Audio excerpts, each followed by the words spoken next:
Deception Creek, a crime thriller short story by JameliaAlicia. The creek was quiet that morning, too quiet. It cut through the edge of Briar County like a scar, winding past pine trees and abandoned farmland before disappearing into the swampy lowlands. Locals called it Deception Creek, not because it looked dangerous, but because it didn't look dangerous enough. Sheriff Nolan Graves stood at the bank, boots sinking slightly into wet soil. The air smelled of moss, iron, and something sour beneath it all. A deputy held back yellow tape. "Found her at 6, Deputy Mills said, voice low. Fisherman called it in. Nolan didn't respond immediately. He stared at the water. It moved lazily, carrying leaves downstream as if nothing had happened, as if it hadn't swallowed secrets for decades. The body lay a few feet away, half covered by brush. A young woman, early 20s, her hair clung dark and heavy to her face. Nolan crouched. A familiar bracelet caught his eye. Silver, thin chain, engraved with initials, S.M. His jaw tightened. Sadie Mercer, the town's golden girl, missing for 3 days, and now returned by the creek. 3 days earlier. Sadie had been careful. She'd always been careful. She sat in the passenger seat of her car, parked behind the old feed store, hands trembling slightly in her lap. The sun was setting, painting the sky in bruised colors. Her phone buzzed. Unknown number. "You shouldn't have taken it." She swallowed hard. She typed back, "Who is this?" The reply came instantly.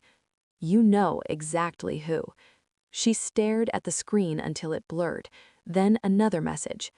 "Meet me at the creek, tonight, alone." Her breath caught. She should have gone to the police, but the police belonged to Briar County, and Briar County belonged to the Graves family. Sadie shut her eyes. She knew what she had seen, and she knew what it would cost her. Now, Sheriff Nolan Graves watched as the coroner zipped the body bag closed. "Cause of death?" Nolan asked, voice steady. The coroner hesitated. "Not drowning." Nolan's eyes flickered. "Then what?" The coroner leaned closer, lowering his voice. "Blunt force trauma, back of the skull. Someone hit her before she went in the water." Nolan straightened slowly. Mills shifted uncomfortably. "So, murder?" Nolan's face remained unreadable. "Yes," he said, "murder." But something about it didn't sit right. Sadie Mercer hadn't been dumped here randomly. Deception Creek was symbolic, a warning, or a message.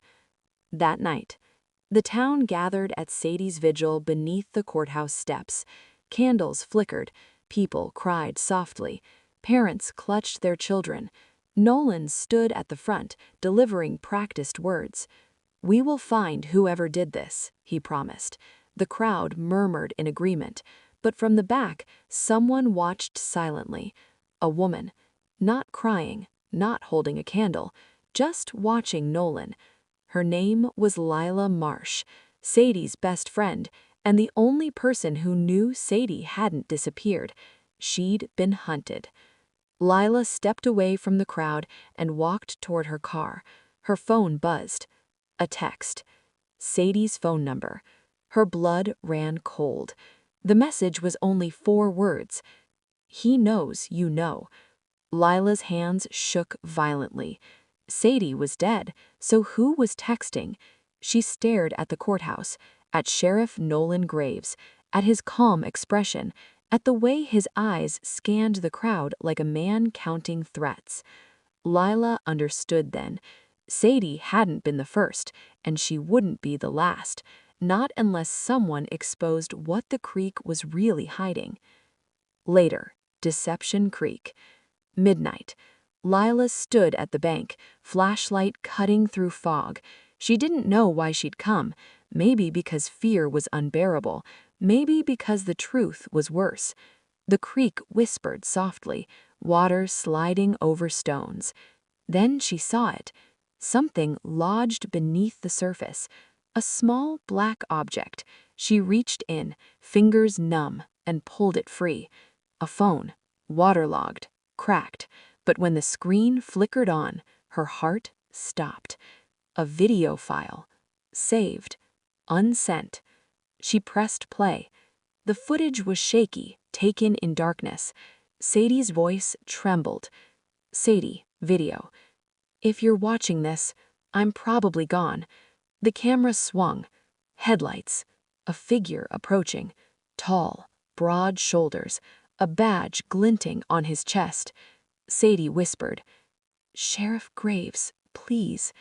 The video cut off. Her scream died in her throat. Behind her, a branch snapped. She turned slowly. A silhouette stood between the trees. A familiar voice spoke, calm as ever. "Lila."